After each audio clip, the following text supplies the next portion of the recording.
আসসালামু আলাইকুম রহমতুল্লাহ। প্রিয় দর্শক শ্রোতা, আপনারা কেমন আছেন? আশা করি ভালো আছেন আপনারা সবাই। আপনাদেরকে স্বাগত জানাচ্ছি আরো নতুন একটি ভিডিওতে। আমরা আজকের একটি ভিডিও বানিয়েছি, খুব সুন্দর এবং খুবই প্রয়োজনীয় একটি ভিডিও আপনাদের জন্য বানিয়েছি। আপনারা দেখতে থাকুন এই ভিডিওটি, কিভাবে আমি নিজ হাতে হ্যান্ডেল থেকে ড্রিলে পরিণত করেছি। আজকের এই ভিডিওতে আপনাদেরকে আমি শেখাবো স্টেপ বাই স্টেপ কিভাবে এই মেশিনটাকে তৈরি করতে হয়। এবং আপনাদের কাছে একটা জিনিস আগে থেকে বলে রাখি, লাইক কমেন্ট শেয়ার এবং সাবস্ক্রাইব করতে ভুলবেন না।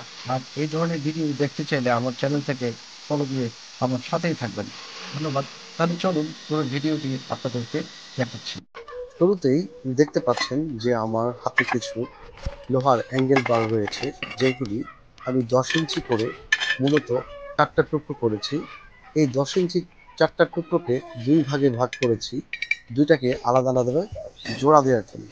আপনারা দেখতে পাচ্ছেন যে আমি এগুলিকে অলরেডি জোড়া দিয়ে ফেলেছি এবং আমার কাজ চলমান। মাঝখানে যে লোহাটা অর্থাৎ অ্যাঙ্গেল বারটা আপনারা দেখতে পাচ্ছেন, এটা আমি নিয়েছি এখানে। এখানে 15 ইঞ্চি অ্যাঙ্গেল বার আমি দিয়েছি। এই 15 ইঞ্চি দুইটা অ্যাঙ্গেল বার আমি কেটে নিয়েছি এবং দুইটাকে একসাথে জোড়া দিয়েছি। এবং দুইটা অ্যাঙ্গেল বার একসাথে জোড়া দেওয়ার পরে যেই আগে 10 ইঞ্চি অ্যাঙ্গেল বার অর্থাৎ কাট বারটাকে আমি বক্সে পরিণত করেছি, এটার মেজার পয়েন্টে আমি ঢালাই করছি।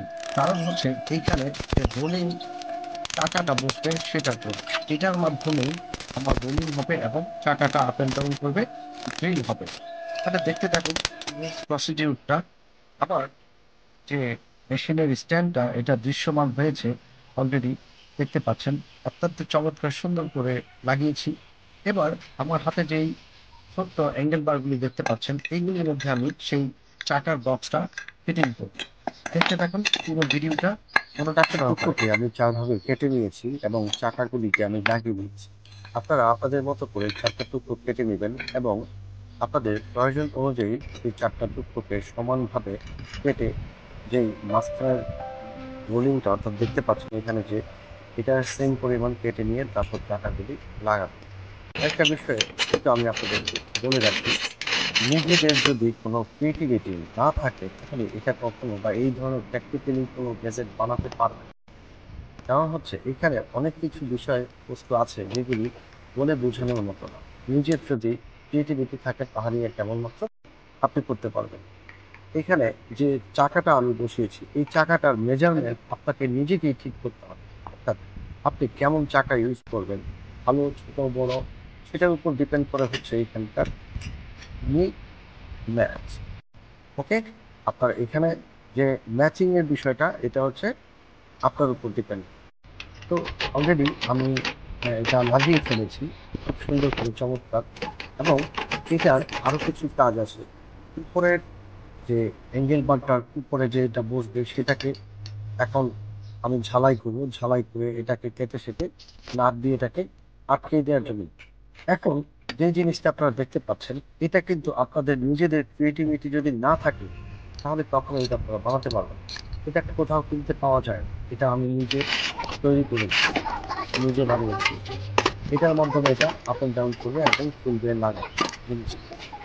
তো এখন আমার এটা মোটামুটি দৃশ্যমান হয়ে গেছে, আমি আহ, লাগিয়েছি। আরেকটা বিষয় আপনাদেরকে একটু বলে রাখি, এখানে যে স্প্রিংগুলি আমি ইউজ করেছি এই স্প্রিংগুলি মূলত অনেক সময় ছেড়ে দেয়। তো আমি যেটা করেছি সেটা হচ্ছে মোটর সাইকেলের খুবই ভালো মানের স্প্রিং আমি ইউজ করেছি, যেটা খুবই স্ট্রং। তো যার কারণে এখন স্প্রিংটা টেকসই হচ্ছে, এটা ছেড়ে দিচ্ছে না স্প্রিংটা। আমার মোটামুটি দৃশ্যমান হয়ে গেছে। আমার এটা এখন ড্রিল করার পালা। চলুন আমি আপনাদেরকে এবার একটি ড্রিল করে দেখাই।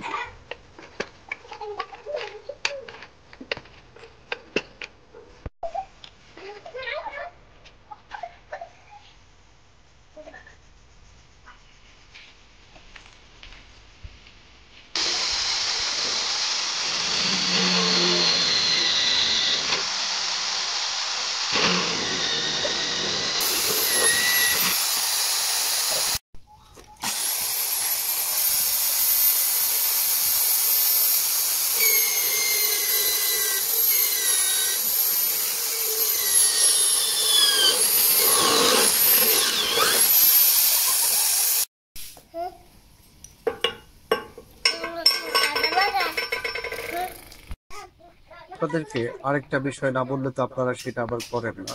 আমরা বাঙালি, তাই আপনাদের কাছ থেকে লাইক, কমেন্ট, শেয়ার এবং সাবস্ক্রাইব চেয়ে নিচ্ছি। দয়া করে এটি করতে ভুলবেন না।